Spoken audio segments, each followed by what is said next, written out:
आज की कहानी है सबसे बड़ा धन।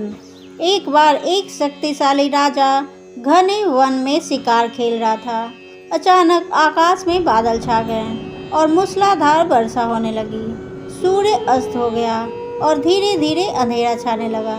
अंधेरे में राजा अपने महल का रास्ता भूल गया और सिपाहियों से अलग हो गया।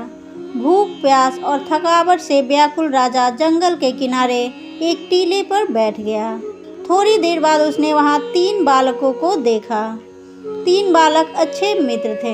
वे गांव की ओर जा रहे थे। सुनो बच्चों, जरा यहाँ आओ, राजा ने उन्हें बुलाया। बालक जब वहां पहुंचे तो राजा ने उनसे पूछा, क्या कहीं से थोड़ा भोजन और जल मिलेगा? मैं बहुत प्यासा हूँ और भूख भी बहुत लगी है। बालकों ने उत्तर दिया, हम घर जाकर अभी कुछ ले आते हैं। वे गांव की ओर भागे और तुरंत जल और भोजन लेकर आए। राजा बच्चों के उत्साह और प्रेम को देखकर बहुत प्रसन्न हुआ।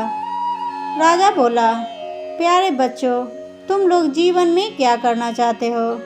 मैं तुम सबकी सहायता करना चाहता हूँ। कुछ देर सोचने के बाद एक बालक बोला, मुझे धन चाहिए। मैंने कभी 2 समय की रोटी नहीं खाई है, कभी सुंदर वस्त्र नहीं पहने हैं, इसलिए मुझे केवल धन चाहिए। राजा मुस्कुराकर बोले, ठीक है, मैं तुम्हें इतना धन दूंगा कि जीवन भर सुखी रहोगे। यह शब्द सुनते ही बालकों की खुशी का ठिकाना ना रहा। दूसरे बालक ने बड़े उत्साह से पूछा, क्या आप मुझे बड़ा सा बंगला और घोड़ा गाड़ी देंगे? राजा ने कहा, अगर तुम्हें यही चाहिए तो तुम्हारी इच्छा भी पूरी हो जाएगी। तीसरे बालक ने कहा, मुझे न धन चाहिए न ही बंगला गाड़ी। मुझे तो आप ऐसा आशीर्वाद दीजिए जिससे मैं पढ़ लिख कर विद्वान बन सकूं और शिक्षा समाप्त होने पर मैं अपने देश की सेवा कर सकूं। तीसरे बालक की इच्छा सुनकर राजा बहुत प्रभावित हुआ। उसने उसके लिए उत्तम शिक्षा का प्रबंध किया। वह परिश्रमी बालक था, इसलिए दिन रात करके उसने पढ़ाई की और बहुत बड़ा विद्वान बन गया। और एक समय आने पर राजा ने उसे अपने राज्य में मंत्री पद पर नियुक्त कर लिया। एक दिन अचानक राजा को बरसों पहले घटी उस घटना की याद आई। उन्होंने मंत्री से कहा, बरसों पहले तुम्हारे साथ जो 2 और बालक थे, अब उनका क्या हाल चाल है? मैं चाहता हूँ कि एक बार फिर मैं एक साथ तुम तीनों से मिलूं। अतः कल अपने उन दोनों मित्रों को भोजन पर आमंत्रित कर लो। मंत्री ने दोनों को संदेश भिजवा दिया और अगले दिन सभी एक साथ राजा के सामने उपस्थित हो गए। आज तुम तीनों को एक बार फिर साथ देखकर मैं बहुत प्रसन्न हूँ।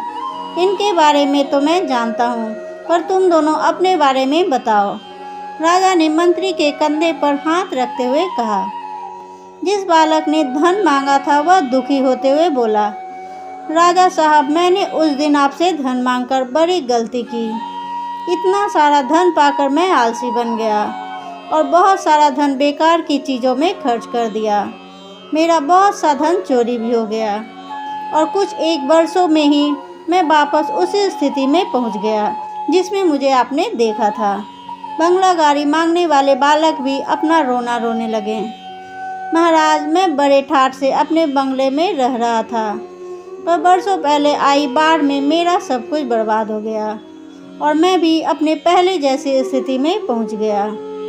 उनकी बातें सुनने के बाद राजा बोले, इस बात को अच्छी तरह गांठ बांध लो। धन संपदा सदा हमारे साथ नहीं रहते, पर ज्ञान जीवन भर मनुष्य के काम आता है और उसे कोई चुरा भी नहीं सकता। शिक्षा ही मानव को विद्वान और बड़ा आदमी बनाती है, इसलिए सबसे बड़ा धन विद्या ही है। दोस्तों, मेरी कहानी पसंद आ रही थी इसे लाइक करें, शेयर करें, सब्सक्राइब करें, कमेंट कर बताएं ये कहानी आपको कैसी लगी। तब तक के लिए थैंक्स फॉर वॉचिंग।